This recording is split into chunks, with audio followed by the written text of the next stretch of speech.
ঘৰতে থকা কেইপদমান সামগ্ৰীয়ে আজি এটা ডে ক্ৰীম বনোৱা ভিডিঅ' আপোনালোকৰ মাজলৈ লৈ আহিছোঁ। আগতে এটা মই নাইট ক্ৰীম বনোৱা ভিডিঅ' দিছিলোঁ, বহুতে ভাল পালোঁ বুলি মোক কমেণ্টত জনাইছে। আজি এটা কমেণ্ট পাইছোঁ, মামু কাকতিয়ে কৈছে বৰ ভাল লাগিলে বুলি। আগতে বহুতকেইটা কমেণ্ট পালোঁ, মই সকলোৰে কমেণ্টবিলাক এতিয়া কৈ দিবলৈ অসুবিধা হ'ব। যি কি নহওক ভিডিঅ'টো মাজলৈ আগবাঢ়ো ব'লক।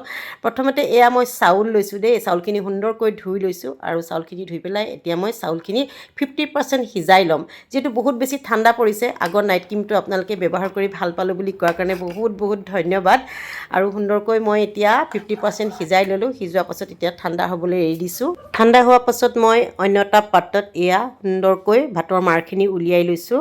আগৰ যিটো মই নাইট ক্ৰীমৰ ভিডিঅ' দিছিলোঁ তাত মই ভিটামিন ই কেপচুল যিহেতু দিছিলোঁ, বহুতে ভাল পোৱা নাই বুলি কৈছিলে, বহুত ডাঠ হৈছে বুলি কৈছে। আজি সুন্দৰকৈ চাব, মই 3 চামুচ ভাতৰ মাৰ দিলোঁ, 3 চামুচে দিছোঁ দেই। তাৰপাছত এয়া গ্লিচাৰিন 1 চামুচ, আপোনালোকে পৰিমাণটো ধুনীয়াকৈ চাই যাব।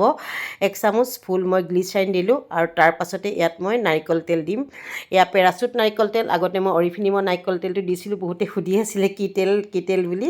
1 চামুচ দিলোঁ। সুন্দৰকৈ এতিয়া মিক্স কৰি ল'ম। ইমান সুন্দৰ নহয়, আপোনাৰ যদি ৰিংকলছ হৈছে, আপোনাৰ যদি ছালখন বহুত বেছি শুকান হৈছে, আপোনালোকে দিনৰ ভাগত লগাব পাৰিব এই ক্ৰীমটো। তাৰপাছতে এয়া 1 চামুচ মই এল'ভেৰা জেল দিছোঁ। আপোনালোকে কিনা এল'ভেৰা জেল দিব, যিহেতু আমি বস্তুখিনি ৰাখি থৈ দিম। ঘৰৰ এল'ভেৰা জেলটো দিলে আপোনালোকে ৰাখি থৈ দিব নোৱাৰিব, ফ্ৰিজত 2 দিনমান ৰাখিব পাৰিব। যিহেতু নাৰিকল তেল দিছোঁ, ফ্ৰিজত থ'লে গোটা মাৰি যাব দেই, ফ্ৰিজত নথ'ব। বহুতে কৈছিলে যে নাৰিকল তেলটো গোট মাৰি গৈছে।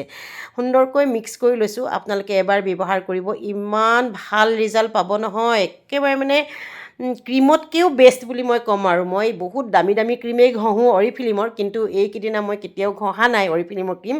দিনৰ ভাগত ৰাতিপুৱা আমাক যিহেতু মুখখন ধুয়ে ক্ৰীমটো লাগেই নহয়নে, গতিকে এনেকৈ যদি বনাই আপোনালোকে ঘঁহিব পাৰে, 100% ৰিজাল্ট পাব। আপোনাৰ মুখত যদি ক'লা ক'লা দাগ হৈছে, পিম্পলছ হৈছে বা খুব বেছি ৰাফ হৈছে, মুখখন ফাটিছে, মানে শুকান লাগিছে, মানে বহুত বেছি ভাল পাব।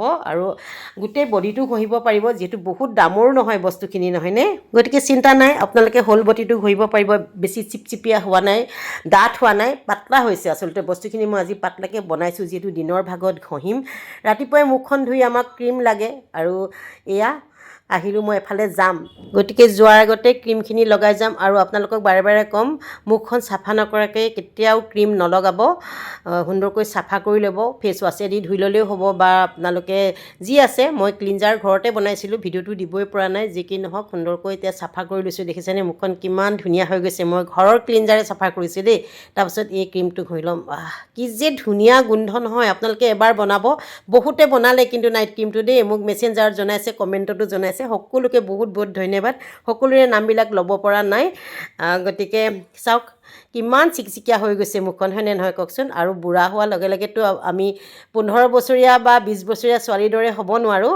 তথাপিও আমি যদি ঘৰতে যত্ন লৈ থাকোঁ, আমাৰ স্কিনখন যথেষ্ট ভাল হৈ থাকিব। বহুতে কয় যে বুঢ়া বয়সতনো এইবিলাক কিয় কৰিব লাগে, বুঢ়া হ'ল বুলিয়ে বাৰু আমি এৰি দিম নে নিজকে, কেতিয়াও এৰি নিদিওঁ। আমি ধুনীয়াকৈ থাকি ভাল পাওঁ। সকলো মহিলাই সৌন্দৰ্য পিপাসু হয়। আৰু এইখিনিতে এটা কম দেই কথা, যে বহুত ধনী মানুহৰ কাৰণে মই ক্ৰীমখিনি বনোৱা নাই। আমাৰ নিচিনা মধ্যবিত্ত মানুহে ক্ৰীমখিনি ব্যৱহাৰ কৰিবৰ কাৰণেহে লগাইছোঁ। বহুতে কয় যে আমি কিনি আনিম, বা বহুতে VLCCত ফেচিয়েল কৰিব, কিবা কৰিব, এনেকুৱা ধৰণৰ কথাবোৰ কমেণ্টত জনায়। মই তেওঁলোকৰ কাৰণে ভিডিঅ'টো বনোৱা নাই, আমাৰ নিচিনা সাধাৰণ মানুহৰ কাৰণে বনাইছোঁ, যিসকলে বহুত টকা দি এটা ক্ৰীম কিনিব নোৱাৰে। সেইসকল লোকৰ কাৰণে মই ভিডিঅ'টো প্ৰস্তুত কৰিছোঁ। যদি ভিডিঅ'টো ভাল লাগিলে প্লিজ লাইক কমেণ্ট কৰিব আৰু শ্বেয়াৰ কৰি দিব। আৰু আপোনালোকে এবাৰ এনেদৰে প্ৰস্তুত কৰি ঘঁহিব আৰু মোক কমেণ্টত জনাব। তেনেহ'লে আজিলৈ এৰিছোঁ, ধন্যবাদ, bye bye, love you all.